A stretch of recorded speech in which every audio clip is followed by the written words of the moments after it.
जब कोई काम अधूरा रह जाता है, मन भी बोझिल सा हो जाता है। पर जैसे ही हम उसे पूरा कर लेते हैं, एक अनजानी शांति भीतर उतर जाती है। काम सिर्फ समय का उपयोग नहीं, बल्कि हर पूरा किया गया काम हमारे भीतर खुद के प्रति विश्वास और ऊर्जा भर देती है।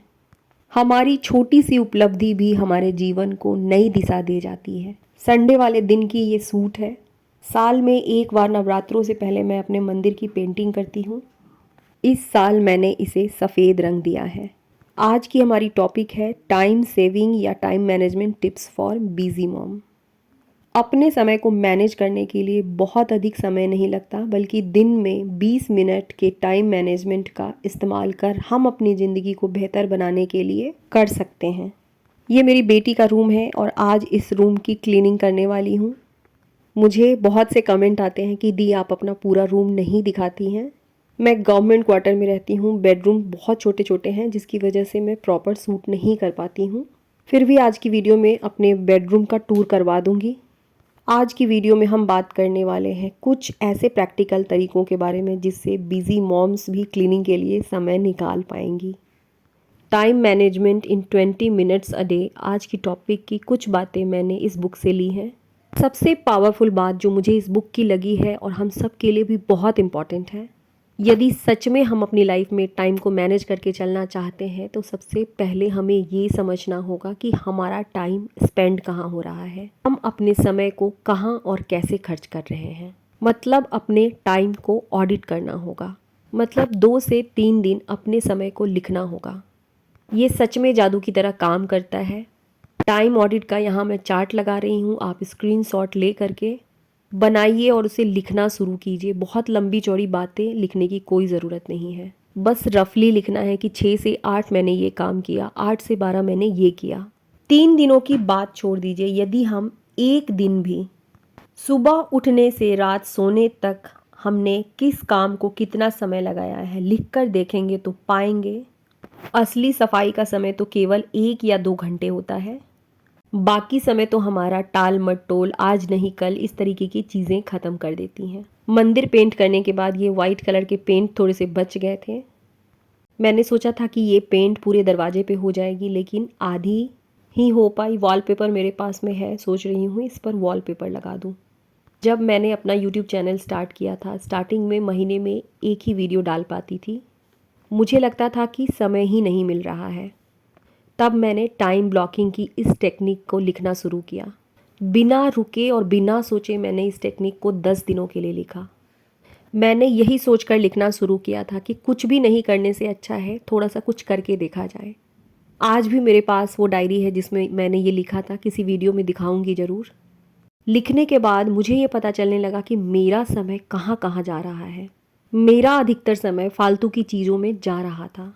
किसी भी चीज़ को सुनने से नहीं बल्कि करके देखने से क्लियरिटी आती है। नॉर्मल इंसान हूँ, आज भी मेरी रूटीन कई बार इधर उधर हो जाती है, पता ही नहीं चलता कि पूरा दिन कहाँ चला गया। लिखना शुरू करती हूँ, ऑब्ज़र्व करना शुरू करती हूँ। हमारा दिमाग हमें खुद ब खुद बता देता है कि हमारा समय कहाँ जा रहा है और हम कैसे उसे सेव कर सकते हैं। प्रोसेस बहुत बोरिंग है कि छोटी छोटी चीज़ों को लिखना, लेकिन हमारी यही रियलिटी हमें आईना दिखा देती है कि हम दिन भर कितना समय बर्बाद कर रहे हैं। टाइम ऑडिट करने से हमें ये भी पता चलता है कि हमारी एनर्जी किस वक्त सबसे हाई होती है।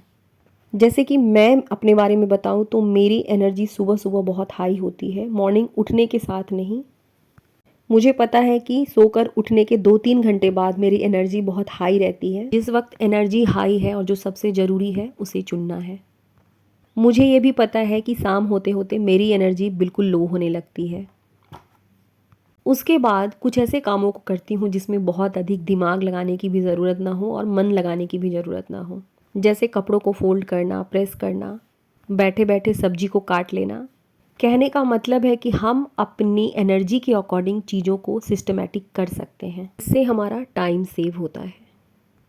जब एक बार हम अपने टाइम को ऑडिट करना सीख जाते हैं तो हमें ये पता चलने लगता है कि हम किस किस टाइम को सेव कर सकते हैं, किस टाइम में हम क्या क्या कर सकते हैं। इंस्टाग्राम, यूट्यूब पर बहुत सारी रिक्वेस्ट आई है, दी आप डेली वीडियोज़ अपलोड कीजिए, नहीं तो शॉर्ट्स में मिनी ब्लॉग अपलोड कर दिया कीजिए।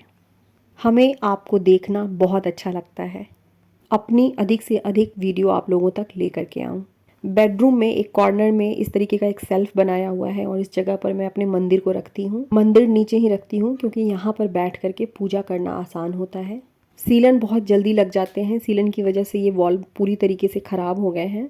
घर में जब पेंट हुआ था थोड़ी सी पेंट बची हुई थी, आज मैंने उसे यहाँ यूज़ कर लिया।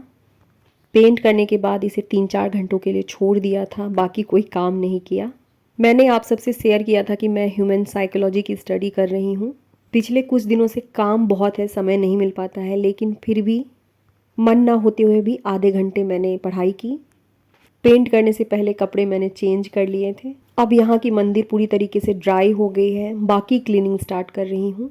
अगली टिप्स है प्रायोरिटाइज योर वर्क। जब हम अपनी लाइफ के बारे में समझना शुरू कर देते हैं, कौन से काम है जो आज हमारे लिए अभी हमारे लिए सबसे इम्पॉर्टेंट है।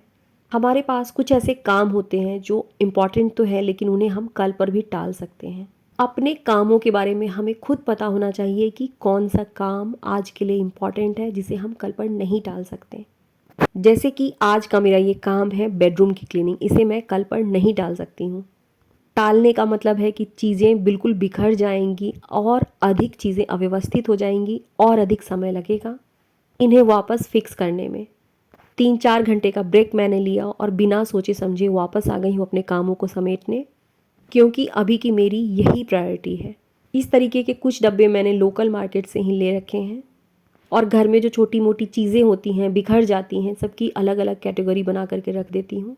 मेरी बड़ी दीदी को होम्योपैथ दवाओं की बहुत अच्छी जानकारी है, उन्होंने इसकी स्टडी की है। इस बार जब मम्मी के घर गई थी, कुछ दवाएं जो डेली लाइफ में यूज़ होती हैं मैंने उनसे लिखवा करके रख लिया था। जैसे पेट दर्द, पेट में गैस होना, सर दर्द, हल्का फीवर, बहुत यूज़फुल होती हैं होम्योपैथ मेडिसिन।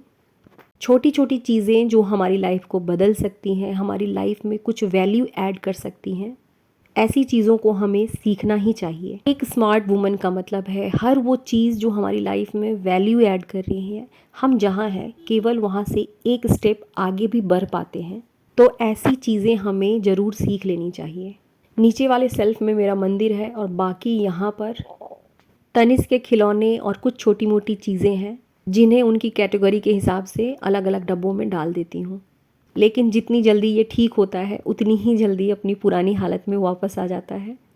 बहुत बार ऐसा होता है कि हम बेसिक रूटीन में फंस जाते हैं, हमारी जो डेली रूटीन होती है बस वही करते करते समय निकल जाता है और ना तो हमारी घर की क्लीनिंग हो पाती है और ना ही हम अपने लिए समय निकाल पाते हैं। फोकस्ड ब्लॉक एक बहुत अच्छी चीज़ इस बुक में बताई गई है। जो चीज़ें भी हमारे लिए ज़रूरी है और ना चाहते हुए भी वो काम हमसे बार बार छूट जाता हो, इसमें क्लीनिंग रूटीन, सेल्फ केयर, किसी नई स्किल को सीखना, मेडिटेशन, एक्सरसाइज, कुछ भी हो सकता है। सबसे पहले तो पता कीजिए कि कौन सी ऐसी चीज़ है जिसे मैं करना चाह रही हूँ लेकिन कर नहीं पा रही हूँ। जवाब हमेशा अपने आप मिलता है। जब पता चल जाए कि आज मुझे घर की क्लीनिंग करनी है या कुछ और करना है, तब सबसे पहले अपने दिन का सबसे कीमती 20 मिनट उन कामों को समर्पित करें जिन कामों को आप बहुत दिनों से करना चाह रही हैं और किसी न किसी कारण से वो काम पीछे छूट जा रहे हैं। हमारे 20 मिनट काफ़ी होते हैं हमारा जो भी लक्ष्य है उसे पूरा करने के लिए। बाकी की चीज़ें अपने आप हो जाएंगी। हमेशा फिर से शुरू करें। हम सबकी एक कॉमन प्रॉब्लम है और मुझे लगता है कि इस दुनिया में सभी इंसान के साथ ये होता ही है। जब कभी भी हम एक नई शुरुआत करते हैं, बीच में हमसे वो चीज़ें छूट जाती हैं, हमारा रिदम बिल्कुल टूट जाता है। थकने, रुकने, हारने और रिग्रेट करने की कोई ज़रूरत नहीं है। हमेशा फिर से शुरुआत करें। पावर ऑफ स्मॉल, छोटा कदम बड़ा बदलाव। कई बार हम इतनी बड़ी बड़ी चीज़ों के बारे में सोच लेते हैं कि हमारा एक छोटा काम भी पूरा नहीं हो पाता। इससे तो बेहतर है कि अपना एक छोटा काम कर लें। जब हम बिल्कुल छोटे छोटे कामों में अपनी एनर्जी, अपना फोकस डालना शुरू करते हैं, हमारी बॉडी एक फ्लो स्टेट में आने लगती है। जो काम ज़रूरी है उसे हम करना सीख जाते हैं। टाइम मैनेजमेंट का असली मतलब सिर्फ और सिर्फ काम करना नहीं है। काम हमारे जीवन का एक बहुत ज़रूरी हिस्सा है जिसे हमें हर हाल में करना है। टाइम मैनेजमेंट का असली मतलब है समय पर कामों को ख़त्म करने के बाद थोड़ी देर खुद पर फोकस करना। कुछ ऐसा समय जो सिर्फ हमारे लिए हो। अपने लिए हो। ये मेरा छोटा सा बेडरूम है। दरवाजे से घुसते ही एक साइड पे बेड रखा हुआ है और सामने ये वार्डरोब बनी हुई है। दरवाजे के ठीक सामने एक विंडो है। ठीक पीछे मेरा गार्डन है। अक्सर मैं वहाँ पर आप लोगों को काम करती हुई दिखाई देती होंगी। विंडो के ठीक बगल में हस्बैंड का अलमीरा है जिनमें सिर्फ उनके कपड़े रहते हैं। सामने खिड़की है जो इस कमरे की सबसे खूबसूरत जगह है। ये मेरा मंदिर है। इन्हीं से मुझे ताकत मिलती है, हिम्मत मिलती है अपने जीवन में आगे बढ़ने की। मेरे पास कुछ कपड़े बचे हुए थे तो साइड पट्टी डाल करके इसे मैंने बनाया था। इसी के साथ आज की वीडियो को ख़त्म करूँगी। Lots of love dear friends. आप सब ने मुझे इतना प्यार दिया, इसके लिए सच्चे दिल से शुक्रिया।